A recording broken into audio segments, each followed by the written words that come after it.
Good morning class. आज मैं third unit शुरू करने जा रही हूँ and it is moving charge and magnetism. जैसा कि हमने पिछली 2 यूनिट्स में पढ़ा था, पहली यूनिट जो थी अपने पास वो थी इलेक्ट्रोस्टैटिक, जिसमें हमने पढ़ा था चार्जेस एट रेस्ट के बारे में। फिर सेकंड यूनिट जो थी अपने पास, सेकंड यूनिट थी हमारे पास किसकी, charges at motion, charges motion थे।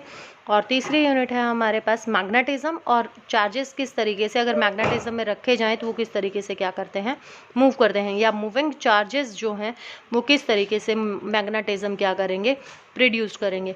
और फोर्थ यूनिट में हम मैग्नेटिज्म से चार्जेस को चलाएंगे, यानी कि करंट प्रोड्यूस करेंगे। तो चारों ही यूनिट जो अपने पास करंट की हैं, और हाफ सिलेबस कवर हो जाता है आपका इन 4 यूनिट में। चारों बड़ी यूनिट हैं और जिसमें से थर्ड यूनिट हम आज शुरू करने जा रहे हैं। तो जैसा कि इंट्रोडक्शन अपने पास कि जैसा मैंने पहले भी 10th क्लास में जब आपको पढ़ाया था तब भी बताया था कि हमारे पास इलेक्ट्रिसिटी और मैग्नेटिज्म जो है ये दोनों अलग अलग बहुत पहले क्या कर लिए गए थे, डिफाइन कर लिए गए थे। लेकिन इनके बीच का जो रिलेशनशिप है वो आज से तकरीबन 200 साल पहले बाय एक्सीडेंट क्या हुआ था, डिस्कवर्ड हुआ था। ऑस्टेड नाम के एक साइंटिस्ट थे जिन्होंने 1820 में इसके बारे में बताया था। वो कोई और एक्सपेरिमेंट कर रहे थे, ये स्टोरी भी मैंने आप लोगों को सुनाई थी पहले कि वो कोई और एक्सपेरिमेंट कर रहे थे और बाय चांस उनकी लैब में एक जब उन्होंने करंट पास किया तो वहाँ पर बाय चांस एक कंपास पड़ा हुआ था। और वो कंपास ने क्या किया, जैसे ही उन्होंने करंट शुरू किया उसमें कॉइल में, या जो उन्होंने तार लगा रखा था, तो कंपास निडल ने क्या करना शुरू कर दिया था, डिफ्लेक्शन शो करना शुरू कर दिया था। तो उनको पहले लगा कि हो सकता है कि वहाँ पर कोई आयरन निडल रखी हो या किसी की वजह से ऐसा हुआ हो। लेकिन उन्होंने फिर से कोई बार मैग्नेट वगैरह पड़ी हो, कोई मैग्नेट थी जिसकी वजह से, फिर उन्होंने जब देखा तो वहाँ पर कोई भी मैग्नेट उनको नहीं मिली। तो उन्होंने बार बार करंट को ऑन ऑफ करके देखा तो उन्होंने ये पाया कि करंट की वजह से ही ये क्या हो रहा है, डिफ्लेक्शंस हो रही हैं। तो फिर उन्होंने इसके ऊपर काम करना शुरू किया था और उसके हिसाब से इन्होंने क्या किया, डिस्कवर्ड करा इसको कि अपने पास कोई करंट कैरिंग कंडक्टर अगर हमारे पास है तो वो हमेशा क्या करेगा, मैग्नेटिज्म शो करेगा। तो इस यूनिट में जो हम पढ़ने वाले हैं वो पढ़ने वाले हैं क्या, कि करंट किस तरीके से मैग्नेटिक फील्ड प्रोड्यूस करेगा, मैग्नेटिक फील्ड जो है वो किस तरीके से क्या करती है, फोर्स एक्सर्ट करती है किसी भी चार्ज पार्टिकल पर, चार्ज पार्टिकल जैसे कि इलेक्ट्रॉन, प्रोटॉन या कोई करंट कैरिंग वायर है, और किस तरीके से चार्ज पार्टिकल जो है अपने पास वो हाईली एक्सेलरेट किए जा सकते हैं अगर हम उनको मैग्नेट में रखें तो, और करंट और वोल्टेज जो है वो किस तरीके से हम क्या कर सकते हैं, मेज़र कर सकते हैं। और गैल्वेनोमीटर की हेल्प से हम उसको किस तरीके से मेज़र कर सकते हैं, और गैल्वेनोमीटर को कैसे एमीटर में कन्वर्ट कर सकते हैं, गैल्वेनोमीटर को किस तरीके से वोल्टमीटर में कन्वर्ट कर सकते हैं, और गैल्वेनोमीटर क्यों सेंसिटिव है स्मॉल करंट के लिए। तो ये सारा कुछ हम इस यूनिट में क्या करने वाले हैं, पढ़ने वाले हैं। तो सबसे पहले जो इसके अंदर है अपने पास, दैट इज ऑरेस्टेड एक्सपेरिमेंट। तो इस एक्सपेरिमेंट में इन्होंने क्या किया था, इन्होंने क्या दी थी, डायरेक्शंस दी थी कि अपने पास करंट की वजह से जो अपने पास मैग्नेटिक फील्ड प्रोड्यूस्ड हो रही है उसके हिसाब से अपने पास कंपास निडल कहाँ पर क्या करेगी, डिफ्लेक्ट करेगी। तो उन्होंने कहा कि अपने पास इसके लिए एक और रूल आया था जो कि किसने दिया था, एम्पियर्स ने दिया था। एम्पियर्स स्नो रूल भी बोलते हैं इसको। तो ये सेम ही थे। तो इन्होंने ये बताया था कि अपने पास डिफ्लेक्शंस होंगी, किस तरफ डिफ्लेक्शंस होंगी, ये अपने पास किसने दिया था, स्नो रूल ने दिया था, एम्पियर स्नो रूल ने दिया था। तो इन्होंने क्या कहा, स्नो रूल का मतलब क्या है, साउथ नॉर्थ ऑफ वेस्ट, यानी कि अगर अपने पास करंट क्या कर रहा है, current is flowing from south to north, then the deflection of compass needle is towards west, तो वो किस तरफ हो जाएगी, अपने पास वेस्ट की तरफ हो जाएगी। तो देखो किस तरीके से अपने पास होगा कि यहाँ पर अपने पास, जैसे ये हो गया अपने पास, यहाँ पर मैं रखूँ east west north and south, और यहाँ हम रख दें क्या, कंपास निडल। कंपास निडल जो होती है वो अपने पास हमेशा जो कंपास निडल होगी वो हमेशा पॉइंटेड होती है नॉर्थ और साउथ के बीच में। तो अगर अपने पास मैं करंट की डायरेक्शन रखूं कि करंट हमारा साउथ टू नॉर्थ क्या कर रहा है, फ्लो कर रहा है, तो डिफ्लेक्शन जो है वो कहाँ पर होगी, टुवर्ड्स वेस्ट। तो ये निडल जो है वो इस साइड क्या कर जाएगी, डिफ्लेक्ट कर जाएगी। सिमिलरली इसका उल्टा भी है कि अगर नॉर्थ टू साउथ अपने पास है तो जो डिफ्लेक्शन है वो डिफ्लेक्शन हमारे पास कहाँ चली जाएगी, ईस्ट में चली जाएगी।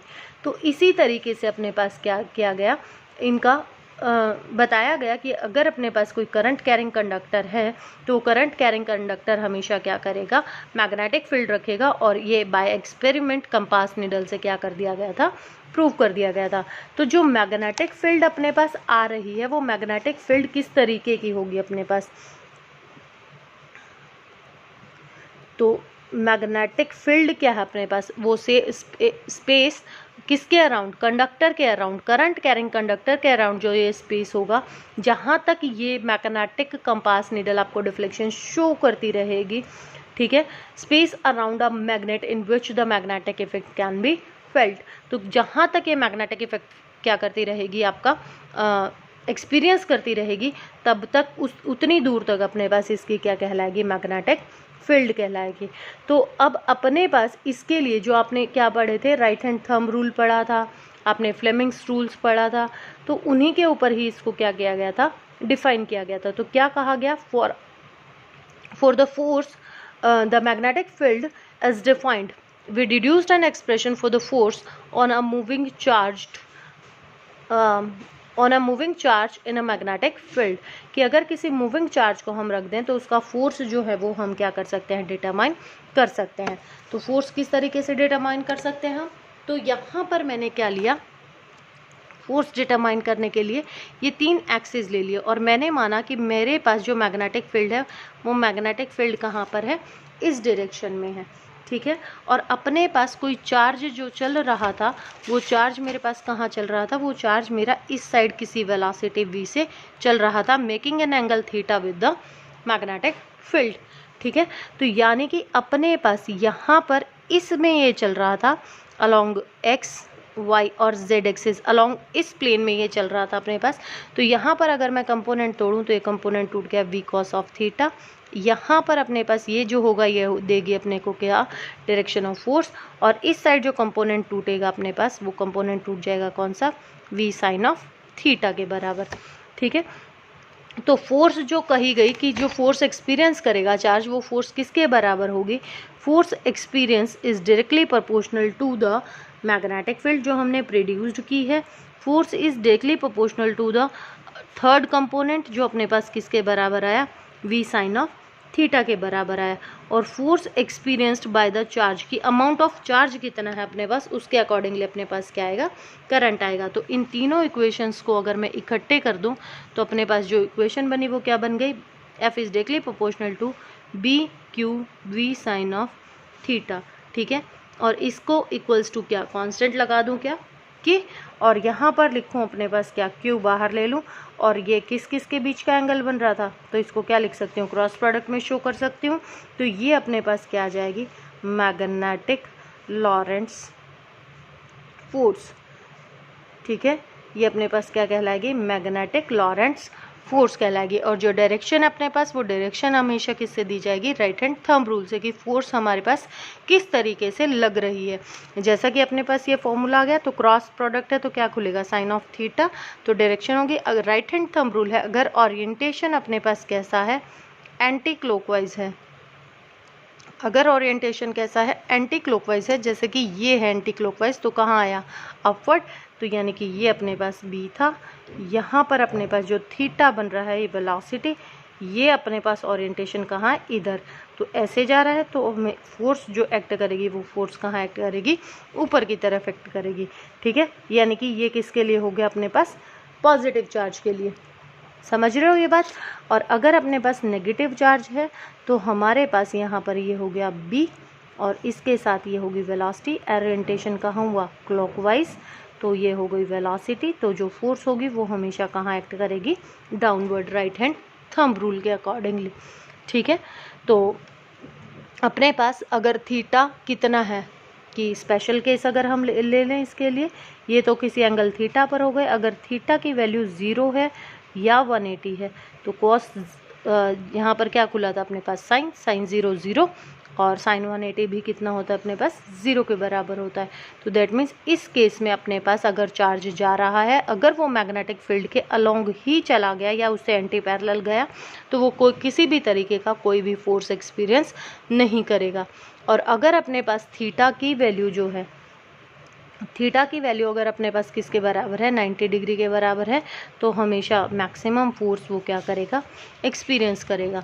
अगर मैं मान लो कहूँ कि थीटा की वैल्यू अपने पास 270 है, ठीक है, 270 है, तो ऑल स्कूल टू कॉलेज, तो ये थर्ड क्वाड्रेंट में आ जाएगा। तो यहाँ साइन की वैल्यू क्या होगी, नेगेटिव होगी।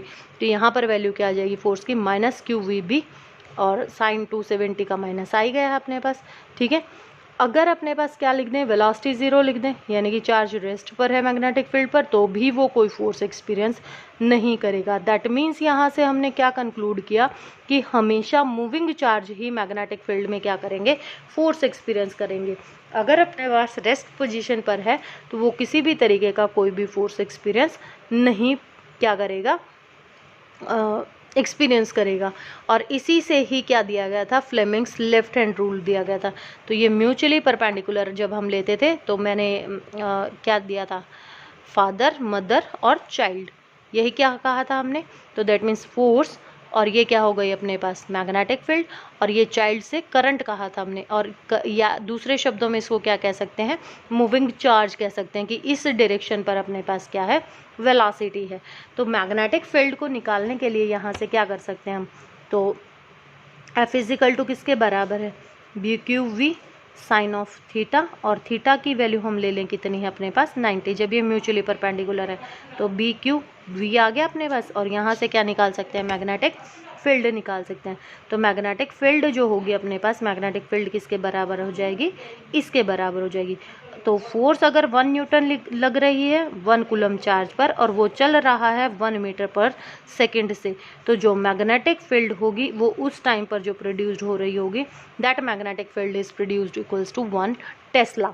टेस्ला ने मैग्नेटिक फील्ड के बारे में बताया था, तो इसकी जो यूनिट है मूनी के रिगार्ड पर रखी गई थी। तो ऐसा यूनिट जो है अपने पास मैग्नेटिक फील्ड की, वो किसके बराबर होती है, टेस्ला के बराबर होती है, ठीक है। तो मैग्नेटिक फील्ड इंडक्शन या magnetic flux density at a point is said to be 1 tesla if a charge of 1 coulomb while moving at right angle to the magnetic field with a velocity of 1 meter per second experience a force of 1 newton at that point। तो इस तरीके से हम इसको क्या कर सकते हैं, डिफाइन भी कर सकते हैं। इसी तरीके से हम इसकी क्या निकाल सकते हैं, डायमेंशंस निकाल सकते हैं। तो B की अगर मैं डायमेंशंस निकालूँ तो फोर्स की अपने पास किसके बराबर हो जाएंगे, M1 L1 T-2, चार्ज की AT, और वेलोसिटी की क्या हो जाएंगे, L-T-1। इसको ऊपर ले जाएं तो B इजिकल टू क्या आ जाएगा, M-A1, L तो ख़त्म ही हो जाएगा, और यहाँ से T कितना हो जाएगा अपने पास, ये प्लस का हो जाएगा, तो एक T ये रहा है ना, तो एक T यहाँ से जाकर -3, और ये हो जाएगा कितना, -2, ठीक है। तो ये अपने पास क्या आ जाएंगे, इसकी डायमेंशंस आ जाएंगी। तो इसमें और इलेक्ट्रिक फील्ड में क्या क्या सिमिलरिटीज़ हैं, वही वेक्टर लॉज है, वेक्टर क्वांटिटी है, जो 3 डायमेंशंस हैं वो भी क्या कर रही हैं, इलेक्ट्रिक फील्ड के जैसे ही हैं। Magnetic field can depend on time like electric field, कि कितनी देर तक अपने पास रहता है। It depends on the permeability, तो वहाँ पर हम किससे लिखते थे, जो मीडियम की परमिटिविटी होती थी उसको एप्सिलॉन से लिखते थे, और यहाँ मैग्नेटिक फील्ड के लिए इसको क्या बोल देंगे, परमिबिलिटी बोल देंगे, और इसको किससे डिनोट करेंगे, म्यू से डिनोट करेंगे। यहाँ पर वहाँ किससे डिनोट करते थे हम, एप्सिलॉन से डिनोट करते थे।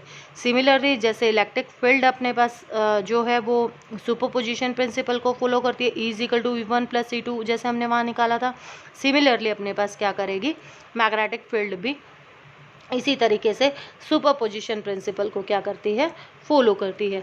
अब नेक्स्ट है अपने पास बायो-सेविस्टर्स लॉ। ये लॉ इन्होंने दिया था और ये आपके पास बहुत ही इम्पॉर्टेंट है, ये बहुत बार क्या है पेपर में आ चुका है। तो इसमें सिर्फ और सिर्फ इसकी डेफिनेशन के हिसाब से ही इसको क्या किया गया है, लिखा गया है, बायो-सेविस्टर्स लॉ। तो इसने क्या कहा था, इसने कहा कि ये एक्सपेरिमेंटल लॉ है, और इस एक्सपेरिमेंट से इन्होंने क्या क्या प्रेडिक्ट किया, इसको लैप्लेस लॉ भी कहते हैं। और क्योंकि ये मैग्नेटिज्म से बहुत स्मॉल करंट के लिए क्या करता है, इंडक्शन, मैग्नेटिक फील्ड का इंडक्शन है due to the point of a small carrying current element. तो इन्होंने कहा कि हमने ये एक इनफाइनाइट वायर ले ली और इसमें से ये एक बहुत छोटा सा एलिमेंट हमने क्या किया, कट कर दिया और इस एलिमेंट को नाम दे दिया हमने कितना, dl। तो किसी पॉइंट p पर अगर हम इस एलिमेंट की वजह से मैग्नेटिक फील्ड निकालें, मेक एन एंगल थीटा, और इसको नाम दे दिया r, और यहाँ से हमारे पास एक स्टडी करंट जो था I, वो इसके अंदर क्या कर रहा था, फ्लो कर रहा था इस इनफाइनाइट वायर में जिसमें हमने ये एलिमेंट काटा है। तो इन्होंने क्या कहा कि इस एलिमेंट की वजह से जो स्मॉल मैग्नेटिक फील्ड प्रोड्यूस्ड होगी, it is directly proportional to the amount of current passing through it. The magnetic field is depend on the length जो हमने dl लिया है, and dB is directly proportional to the sine of theta, and dB is inversely proportional to the square of distance between them. अब इन सब को अगर हम इकट्ठा करें तो dB की वैल्यू क्या आ जाएगी अपने पास, I dl sine of theta divided by r square.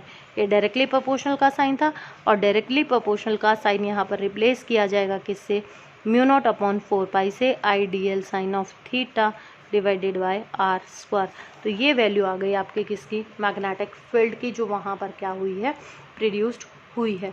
तो SI यूनिट के लिए तो हमारे पास ये कांस्टेंट होता है और CGS के लिए कांस्टेंट जो है वो कितना होता है, 1 हो जाता है अपने पास। तो ये एक्सपेरिमेंटल वैल्यूज़ निकाल कर पुट की गई हैं, तो इनकी वैल्यू ये होती है। और इसकी जो डायरेक्शन जो दी जाएगी, जो मैग्नेटिक फील्ड की डायरेक्शन दी जाएगी, it is given by right hand, it is given by right hand thumb rule. ठीक है, तो राइट हैंड थंब रूल से हम इसकी क्या करेंगे, डायरेक्शन को देंगे। तो कल हम इसके बारे में और वैल्यूज़ निकालेंगे, इसकी वैल्यूज़ जो हमने पीछे, जो हमने करंट डेंसिटी की वैल्यूज़ पुट की थी, मोबिलिटी की पुट की थी, तो उसके हिसाब से हम इसकी और वैल्यूज़ कल फाइंड आउट करेंगे।